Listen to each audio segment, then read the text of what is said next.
Bueno, tenemos el gusto de recibirlo a Ernesto Jadrowski. Ernesto, muchas gracias por estar esta noche acá. Muchas gracias por la invitación. Me imagino que tendrás la cabeza llena de ideas y preguntas, además, ¿no?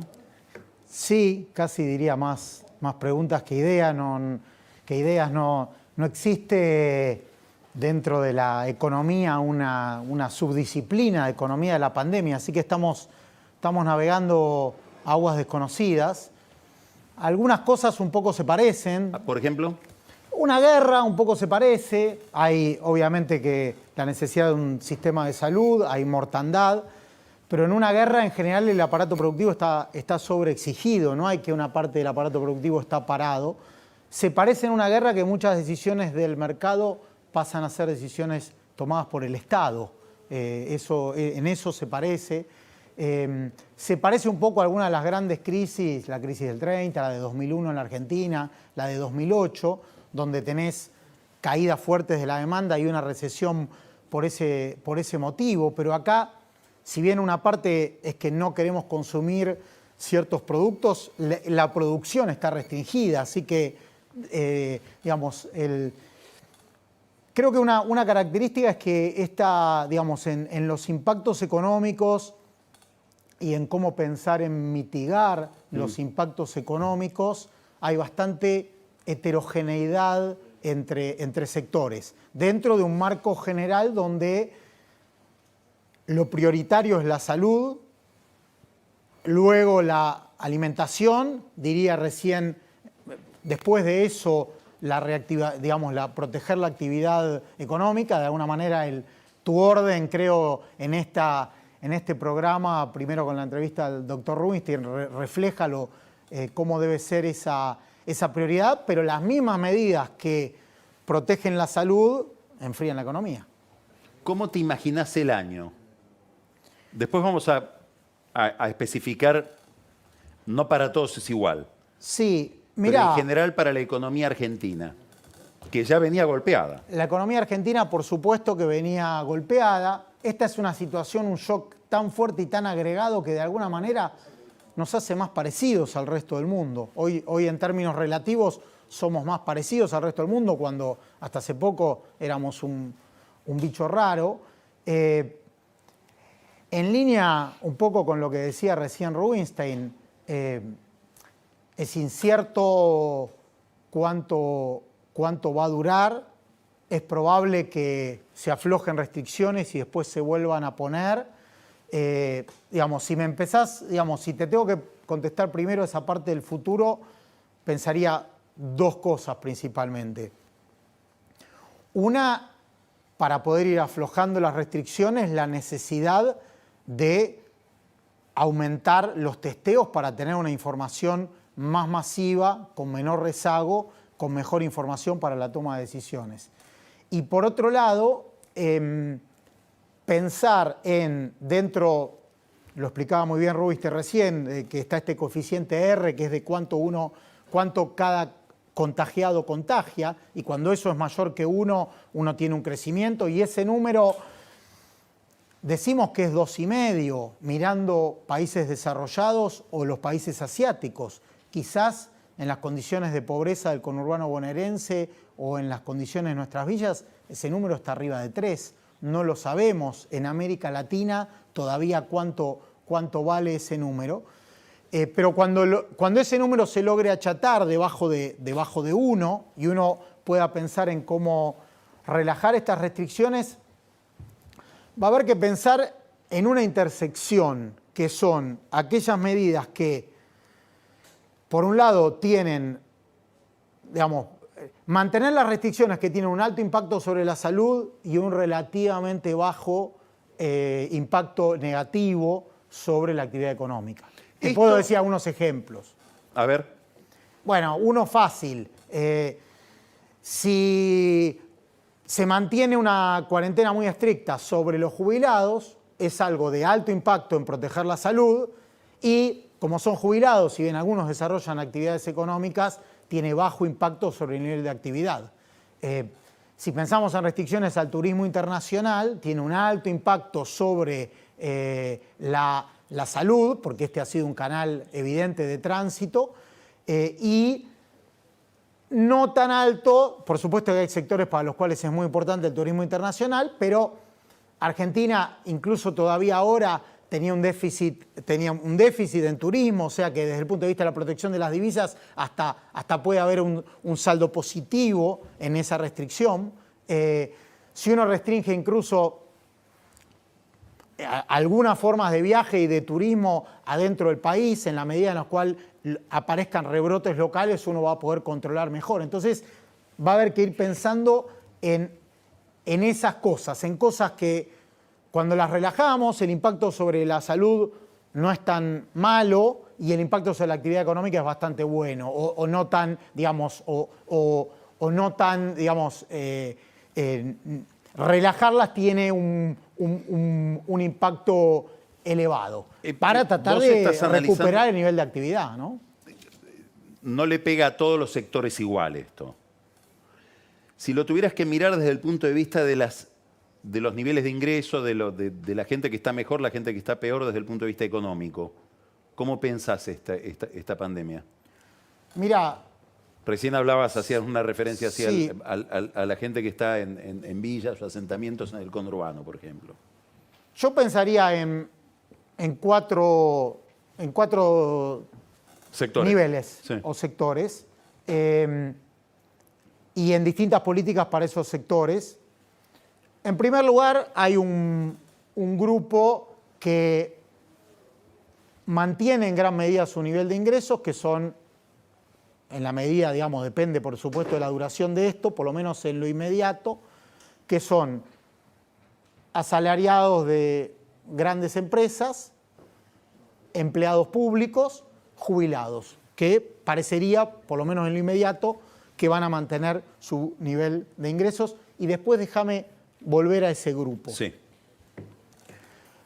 Después tenemos todo un grupo de pymes y de asalariados de pymes donde va a haber serias dificultades para pagar los sueldos, porque son empresas que se les va a caer muchísimo su demanda y sus ingresos, y en la mejor de sus voluntades siempre hay pícaros y oportunistas, pero que van a tener dificultades para pagar los sueldos, y ahí el Estado tiene algunas soluciones. Hay hace muchos años en la Argentina un sistema llamado el Ministerio de Trabajo, llamado las Repro, donde hay un subsidio estatal para el pago de sueldos, salario mínimo vital y móvil por un periodo de hasta 12 meses, pero que está diseñado para shocks específicos para empresas. Obviamente, No para una pandemia económica. no para una pandemia económica, y por lo tanto también tenemos que hablar de los costos fiscales de todo esto. Claro. Después podemos pensar en un tercer grupo al cual el gobierno le acaba de dar una respuesta ahora para lo inmediato, que son todo el grupo que va de monotributistas, cuentapropistas, más formales, más informales. Hoy hubo changas, un anuncio para donde hay 10.000 pesos para los monotributistas. Exactamente. Hasta ahí te diría que son soluciones de mercado. Y después tenemos que pensar en los más necesitados, donde seguramente la ayuda deba venir directamente del Estado, donde tenemos que pensar en distribución de alimentos, tenemos que pensar en ollas populares, comedores con una logística específica para reducir las tasas de contagio, donde tenemos que pensar en refugios para población en situación de calle, donde deba el Estado, con las Fuerzas Armadas, las Fuerzas de Seguridad, la Iglesia, instituciones no gubernamentales, pero donde haya una ayuda directa. Me decías que querías volver al primer grupo. Sí, el primer grupo hay algo paradójico, y es que es un grupo que va a percibir aparentemente, digamos, el total de sus sueldos o de sus jubilaciones o de sus ingresos, y ese grupo lo que se va a encontrar, paradójicamente, es que lo que llamamos su propensión a consumir va a caer drásticamente, porque no se va a poder consumir, porque salvo las prioridades salud, alimentación, servicios públicos, hay un montón de lo que es el portafolio, la canasta de consumo de la población que está restringida. Entonces, si bien obviamente parece que siempre uno tiene necesidades, y eso, digamos, es una sensación del ser humano, va a haber un grupo ahí al cual le va como a sobrar plata, en cierta medida. Entonces, ahí lo que uno puede pensar, más allá de todo el enorme esfuerzo que podemos volver, el esfuerzo que va a hacer el Estado, que hago un paréntesis, el esfuerzo del Estado tiene, por un lado, un costo y por otro lado, hay lo dijiste en tu introducción, una severa caída en la recaudación impositiva. Entonces, El Estado tiene que hacer un esfuerzo superior cuando tiene menos ingresos. exactamente. Ahora, vos estás hablando de otra cosa. Claro, ahora. entonces, no es el adentro- Estado, sino qué soluciones privadas puede haber, aunque sean paliativas, para este ajuste. Yo creo que uno puede pensar, Y decías, hay gente a la que le va a sobrar plata, hay gente que porque no va al restaurante. porque no va al restaurante, porque no... Suprimió un viaje que tenía pensado para pasarse 15 días en Europa. Exactamente, porque no va a gastar en turismo, porque no va a gastar en servicios personales, porque no va a ir al mecánico, no va a llamar al electricista, no se va a ir a cortar el pelo, no va a ir al dentista, al psicólogo, salvo que lo vea, como explicaba Rubinstein, por Skype o por Zoom. Entonces, ahí tenemos una cantidad digamos, hay un sector privado que puede tratar de ayudar a los otros. Es bueno tener esta charla en la televisión, o uno lo puede pensar en las redes sociales. Hay una solidaridad posible. Digo una solidaridad porque un mecanismo sería a través del sistema financiero. El problema es que esa misma gente que necesita, que se va a quedar ilíquida, es la gente que no califica para ir al banco a pedir un crédito. Entonces, por supuesto que todo lo que el sistema financiero y bancario formal pueda expandir de créditos personales, bienvenido. Pero también, vamos a un ejemplo concreto que no es el que más me corresponde a mí plantearte, pero sería tu relación con tu peluquero, no con el mío. por ejemplo, yo en este momento tengo el pelo más largo de lo que me gustaría. Entonces, sería bueno que yo pueda, por ejemplo, pagarle por adelantado a mi peluquero. Claro, uno dice, bueno, por ahí después él te clava, pero es una relación de confianza. O yo puedo prestar plata, digamos, el que tiene ese excedente le puede prestar plata a un familiar, le puede prestar plata a un amigo, le puede prestar plata a... un negocio puede dar fiado. Parece un poco hablarle al corazón, pero uno puede pensar incluso en situaciones donde no te pueden, digamos, donde no te pueden hacer un pagadiós. Uno puede pagar cosas que paga regularmente por adelantado. Uno podría pagar una guardería, un servicio personal, Un alquiler. un alquiler, una escuela de los chicos. O me podés dejar de cobrar un alquiler. O al revés, exactamente. A lo mejor entre un propietario y un inquilino hay que ver quién tiene la espalda más ancha en esta situación. Entonces, o el propietario le puede dar una gracia al inquilino, o el inquilino le puede pagar por adelantado. O uno puede pagar adelantado, el que puede pagar adelantado expensas de su edificio. Entonces, digamos, lo que uno no querría, incluso ahora volviendo a la macroeconomía, es que esos excedentes, por ejemplo, vayan al dólar. Probablemente incluso sean necesarios restringir algunos controles, digamos, agregar algunos controles cambiarios. Es probable que ocurra. Porque van a sobrar pesos en un sector Porque el gobierno de la sociedad. va a enfrentar, y ahora de vuelta volviendo a la macro, una necesidad de un aumento significativo de su gasto, una caída significativa de su recaudación. Eso va a pasar en todos los niveles de gobierno. Y en esa situación, una parte, y ojalá que se haga todo lo posible, van a ser reasignaciones de partidas, porque también el Estado hay cosas que no las va a poder gastar porque esas actividades no están permitidas en la cuarentena. Por ejemplo, Y, no sé, gastos de cultura, obras públicas que no sean en hospitales. Para hacer hospitales, claro. Digamos, lo que sean hospitales sí, pero otro tipo de obras públicas, si estamos restringiendo la construcción, digamos, hay gastos de inversión, pero también hay un montón de actividades.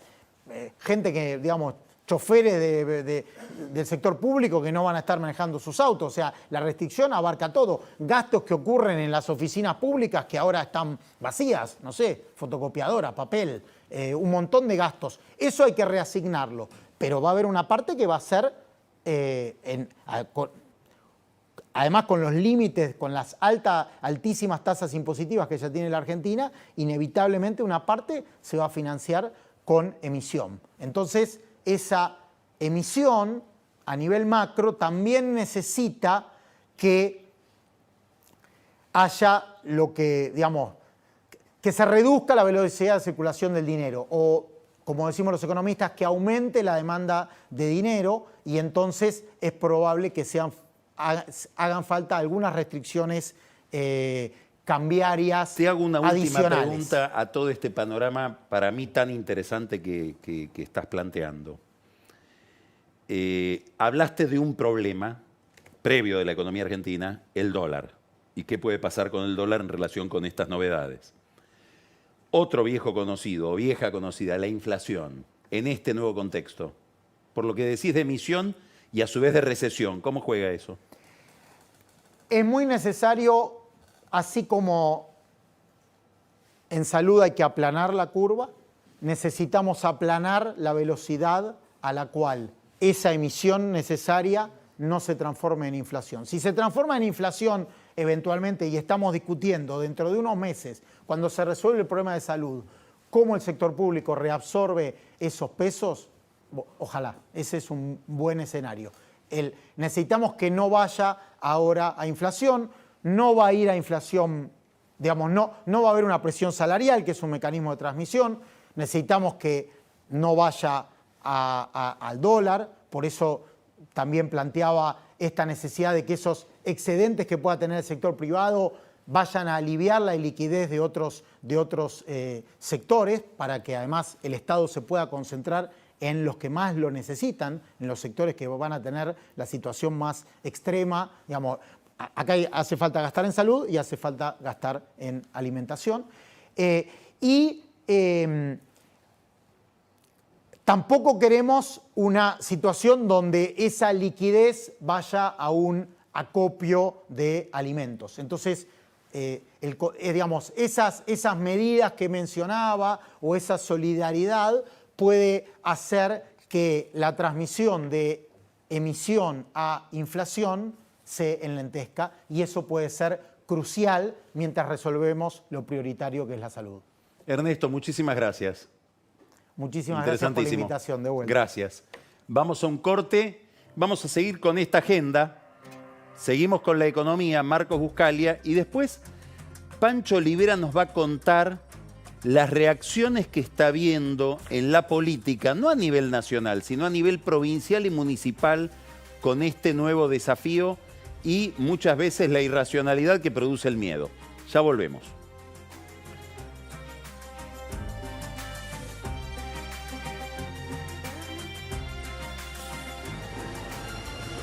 ¿Me querés explicar para qué te pones el casco? Se está volviendo loco esta pandemia, ¿eh? Dios mío, es una bici fija, pa. Un día podés pensar en vos y también en los demás. Por eso comprás solo